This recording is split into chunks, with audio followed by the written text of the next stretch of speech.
V malom meste na západe republiky, v Leopoldove, sa nachádza jeden z najväčších antikvariátov na svete. Je to celoživotná práca inžiniera Tibora Ďuráka. Antikvariát má v súčasnosti kapacitu vyše 300 000 kníh. Súvisí to so zberateľskou činnosťou mojou. Ja som sa dal na zberateľstvo kníh už cez vysokoškolské štúdia. No a keď som skončil aktívnu prácu, tak som rozmýšľal, čo budem robiť ďalej. Keďže som znamený baran a poznáte, aký je baran, tak som rozmýšľal, čo bude robiť a napadlo ma, že by som mal pokračovať ako antikvariátom. Začiatky samozrejme boli veľmi ťažké, žiadna tradícia tu nebola, dokonca doteraz Hlohovec napríklad nemá antikvariát, nemá Seret, nemá Galanta antikvariát, nemá Senec antikvariát, takže žiadna tradícia tu v podstate nebola, tak som na veľmi tenký ľad vstúpil. Najčastejšie vysokoškoláci z Nitry, z Trnavy, z Košíc, z Bratislavy.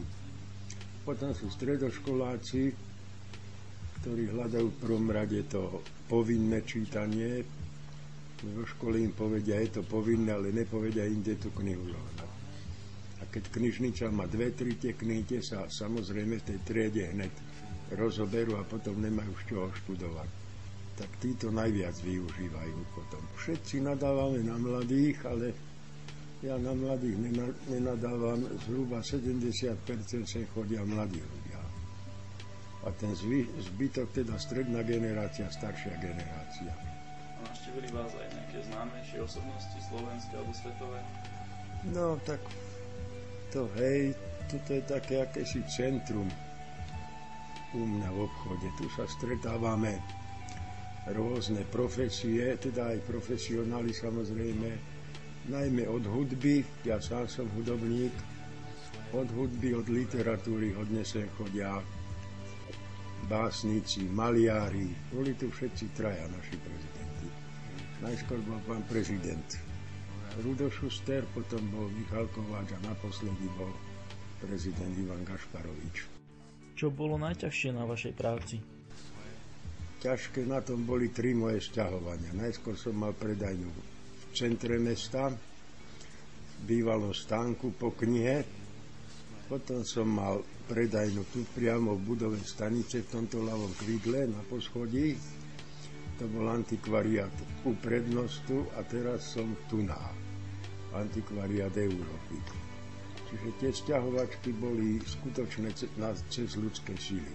Ja budúcnosť mám neistú tu, lebo údajne železnica sa chystá túto budovu predať, tak neviem, čo bude so mnou. Samozrejme, ja to nemám kde umiestniť, do dvojizbového činžáku sa to nezmestí. A keď vychádzam z toho, že tu je zhruba na 6 vagónov materiálu, tak mám z toho hlavu smutku, čo s tým bude vlastne. A čo by pán inžinier Tibor Ďurák odkázal všetkým čitateľom? No a čitateľom však nech sa prídu pozrieť. V prvom rade tu treba mať čas. Kto sem príde na 15 minút, to je o ničom. A ja hovorím mužom, ešte na ženy som nevymyslel. Mužom hovorím, keď nemáte čas na svadobnú noc, tak sa radšej nežente. Teda keď nemáte čas, radšej ani nechoďte do antikvariátu. Tu za 15 minút nič nevybaví. Tu treba mať nejakú tú dlhšiu dobu, mať kľud. Po tej stránke som zabezpečil absolútny kľud tu vo všetkých miestnostiach. Takže kto má záujem nájsť si knihu, tak keď má trochu trpezlivosti, určite nájde.